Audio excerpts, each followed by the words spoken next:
আসসালামু আলাইকুম বন্ধুরা, কেমন আছেন সবাই? আশা করি সবাই ভালো আছেন, সুস্থ আছেন। আলহামদুলিল্লাহ আমরাও খুব ভালো আছি, সুস্থ আছি। সোনালী রান্নাঘর উইথ ভিলেজ ফুড চ্যানেলে আপনাদের প্রত্যেককে স্বাগত জানাই। আজকে আমি একটা মজার রেসিপি তৈরি করব, মিষ্টি রেসিপি। তো সেটাই আপনাদের সঙ্গে শেয়ার করব। তো তার জন্য আমি কিছুটা বাদাম ভিজিয়ে রেখেছিলাম, সেই বাদামটা দিয়ে দিচ্ছি একটা মিক্সার জারে। তারপরে আমি এখানে কিছুটা চাল ভিজিয়ে রেখেছি।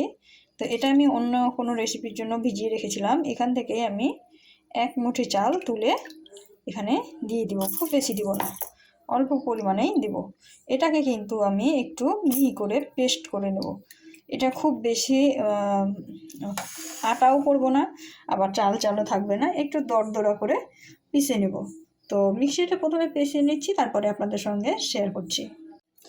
দেখতে পাচ্ছেন এটাকে কিন্তু আমি দরদরা করে পিষিয়ে নিয়েছি। এটা কিন্তু সুজির মতো হয়েছে, খুব বেশি পাতলাও হয়নি, মানে আটাও হয়নি, আর খুব গোটা গোটাও নেই।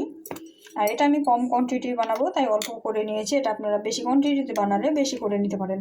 তো এটাকে এখন আমি ডাইরেক্ট এই দুধের পাতিলে দিয়ে দিব। এই পাতিলেই আমি তৈরি করব, যেহেতু খুব বেশি জিনিস নোংরা করব না, বুঝতেই পারছেন, ধুয়ের ব্যাপার আছে। তো তার জন্য আমি ডাইরেক্ট এই এই চাল আর বাদামের মিশ্রণটা এই দুধের মধ্যে আমি ঢেলে দেব। তো আমি দিয়ে তারপরে দেখাচ্ছি। তো আমি কিন্তু দিয়ে দিয়েছি, আর যে পাত্রে আমি করলাম, মানে চালটা পিষলাম, সেই পাত্রটা ধুয়ে দিয়ে দিয়েছি, কারণ ওখানে বাদাম ছিল। তো দিয়ে আমি ভালোভাবে মিক্সড করে নিয়েছি, তা না হলে কিন্তু দলা পাকিয়ে যাবে। দিয়ে এখন আমি এটাকে অনবরত নাড়াচাড়া করে রান্না করে নেব। আর এখানে সুন্দর একটা ফ্লেভার আসার জন্য একটা এলাচ দিয়ে দিলাম, গোটা এলাচ দিলাম। তার কারণ হচ্ছে এটা হওয়ার পরে কিন্তু ওটা তুলে ফেলে দেওয়া যাবে, না হলে দাঁতে পড়লে তখন খারাপ লাগে। তো এখন আমি এটাকে নাড়াচাড়া করে রান্না করে নেবো। এখানে কিছু কাজ নেই এখন। এটা দেখতে পাচ্ছেন কীরকম হয়েছে, একদম মিহি মিহি হয়েছে। এটাকে নাড়াচাড়া করে এখন শুধু রান্না করে নেওয়ার কাজ। তারপরে যখন রান্না হয়ে যাবে, তারপরে তখন চিনি অ্যাড করবো। তো অত বড় ভিডিও কিন্তু ধৈর্য ধরে দেখা খুব কঠিন। তো এটা আমি রান্না হওয়ার পরে আপনাদেরকে দেখাচ্ছি যে কেমন হবে।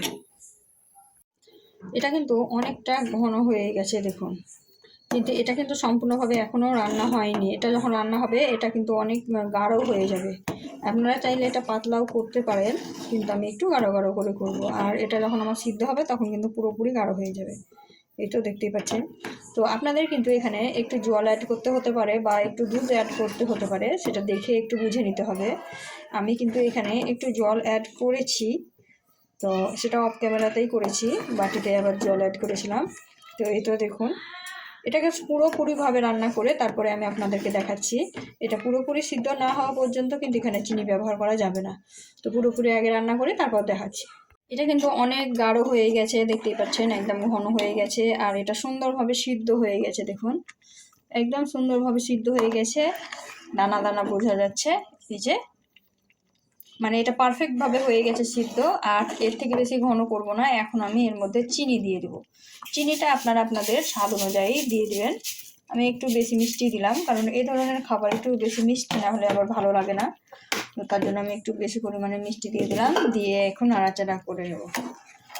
তো খুব সহজেই কিন্তু এটা তৈরি হয়ে যায়, দেখতেই পাচ্ছেন। এখন আমি নাড়াচাড়া করে আবারও এটাকে এরকম ঘনত্বই রাখবো, এর থেকে বেশি কিন্তু ঘনত্ব রাখবো না। কিন্তু চিনিটা যেহেতু গলবে, আবার চিনিটা গলার পরে কিন্তু এটা পাতলা হয়ে যাবে। তো তার জন্য আরেকটু নাড়াচাড়া করে আমি মানে রান্না করে তারপরে নামিয়ে দেবো। তো চলুন চিনিটা গলে যাক, তারপরে আমি আপনাদেরকে দেখাচ্ছি। আর নামাবার আগেও আপনাদেরকে দেখাবো যে কেমন ঘনত্ব রাখতে হবে। এভাবে কিন্তু খুব ঝটপট কিন্তু মিষ্টি জিনিস তৈরি করে খাওয়া যায়, খুবই টেস্টি লাগে। আর বন্ধুরা যারা যারা আমার ভিডিওগুলো দেখছেন, আপনাদেরকে প্রত্যেককে অসংখ্য ধন্যবাদ নিঃস্বার্থভাবে আমার ভিডিওগুলো দেখার জন্য। আজকে আপনাদের জন্যই কিন্তু এত দূর এগিয়ে আসতে পেরেছি। তো তার জন্য আপনাদেরকে আলাদাভাবে কমেন্টে, প্রত্যেকটা কমেন্টে উত্তর দিয়ে ধন্যবাদ জানানো হয় না, তার জন্য ভিডিওর মাধ্যমে আপনাদেরকে ধন্যবাদ জানিয়ে দিলাম। আর যারা নতুন বন্ধু হয়ে আসছো, অবশ্যই কন্টিনিউ ভিডিওগুলো দেখবে, তাহলে কিন্তু তোমার পরিবারে যেতে সুবিধা হবে। তো আমার রেসিপিগুলো যদি ভালো লাগে আপনাদেরকে, অবশ্যই একটা লাইক, শেয়ার, কমেন্ট করে দিবেন। আর এই ধরনেরই আরও নিত্য নতুন সুন্দর সুন্দর রেসিপি পাওয়ার জন্য আমার চ্যানেলটিকে অবশ্যই ফলো করে রাখবে, মানে সাবস্ক্রাইব করে দেবেন। এই তো দেখতেই পাচ্ছেন চিনি গলতে খুব বেশি সময় লাগবে না। আর এটাকে কিন্তু আমি এটার নাম হচ্ছে দুধ ফিরনি। তো এই দুধ ফিরনিটা কিন্তু অনেকে ঠান্ডা করে খায়, ঠান্ডা করে বলতে গেলে ফ্রিজে রেখে খায়, কিন্তু এখন যেহেতু শীতের সময় তাই এমনি ঠান্ডা করলেই কিন্তু জমে যায়, আর ফ্রিজে রেখে জমানোর দরকার পড়ে না। তো আপনারা একবার হলেও বানিয়ে দেখবেন, খুব টেস্টি হয়। সামান্য উপকরণ দিয়ে সুন্দর একটা মিষ্টি রেসিপি, যে ছোট বড় সবাই কিন্তু পছন্দ করবে। দেখুন কেমন ফুটছে।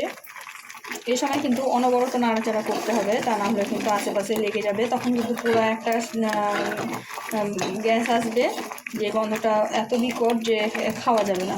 তো তার জন্য অনবরত নাড়াচাড়া করতে হবে। আর এই সময় কিন্তু হাতটাকে বাঁচিয়ে কাজ করতে হবে, কারণ এই সময় অনেক ছিটে, দেখলেই বুঝতে পারবেন যে এটা কত জোরে ফুটছে। তো এটা অনেক ছিটে। তো এই তো আমার একদম রেডি হয়ে গেল। এর থেকে বেশি আমি ঘন করবো না, এখন আমি বন্ধ করে দিলাম, যেহেতু চিনিটা গলে গেছে। তো এর থেকে বেশি ঠান্ডা করার দরকার নেই, আমি একদম মানে আর রান্না করার দরকার নেই, একদম হয়ে গেছে। আর এখন আমি গ্যাসটা বন্ধ করে দিলাম। আর এটাকে আমি একটা পাত্রে ঢেলে নেব, কারণ উপরে একটু ডেকোরেশন করব যাতে দেখতে ভালো লাগে, তার জন্য। আমি একটা বাটি নিয়ে নিয়েছি, আর এই বাটিতে এটাকে সেট করতে দেব। তো এটাকে ঘনত্বটা দেখুন কতটা সুন্দর লাগছে। আর এটা গরম থাকা অবস্থাতে আমি এখানে ঢেলে দিচ্ছি, কারণ এটা ঠান্ডা হবে তখন কিন্তু এখানে সেট হয়ে যাবে, তার জন্যই আমি গরম থাকা অবস্থায় ঢেলে দিলাম। দেখুন কতটা সুন্দর লাগছে, আর কালারটা এত সুন্দর হয়েছে। এখন আমি এটাকে একটু ডেকোরেশন করে দেবো। তো তার জন্য আমি কিছুটা আপনাদের হাতের কাছে কেশর থাকে তাহলে ওপর থেকে ছড়িয়ে দিতে পারেন, ভালো লাগবে। আমি এদিকে কিছু ড্রাই ফ্রুট দিয়ে দিলাম,